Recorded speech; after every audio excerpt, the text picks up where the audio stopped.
I really enjoy watching competent leaders lead competently. I am referring to Toyota CEO Akio Toyoda. This guy's awesome. He's an enthusiast. He is a former race car driver. I mean, the guy truly has, you know, rubber on the road. He knows what he's talking about.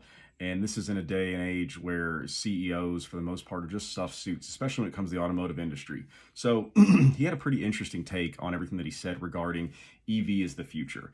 And he's kind of been, criticized for this. He does not 100% yet believe that 100% EV is the future because why is it? Because media and government basically tells us it is. Well, we have not done a long enough sustainable model yet to really know that that is 100% correct. So I think he has a point there, and I like his strategy of thinking because while other CEOs are just clamoring and falling all over themselves to go with this 100% EV model, he's saying, let's sit back, let's invest, and look into a bunch of different versions of this. They announced that they are going to invest $70 billion in a range of electrified vehicles over the next 9 years. Now, half of that is going to full-on EVs.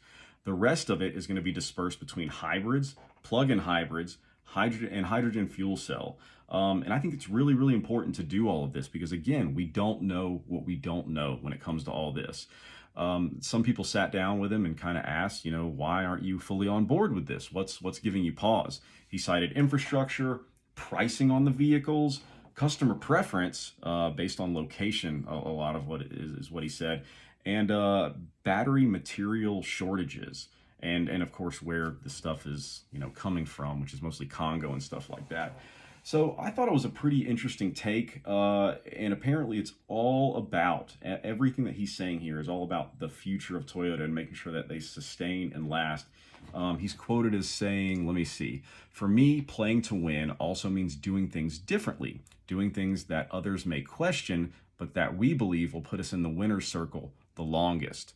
And I dig that, man. I can absolutely get behind that. I think it's really sound thinking when a lot of people are not making sound decisions. I mean, just look at Ford. They change their mind every other day on what they're going to be doing and how they're going to treat dealers and customers and their pricing. And it's a mess over there.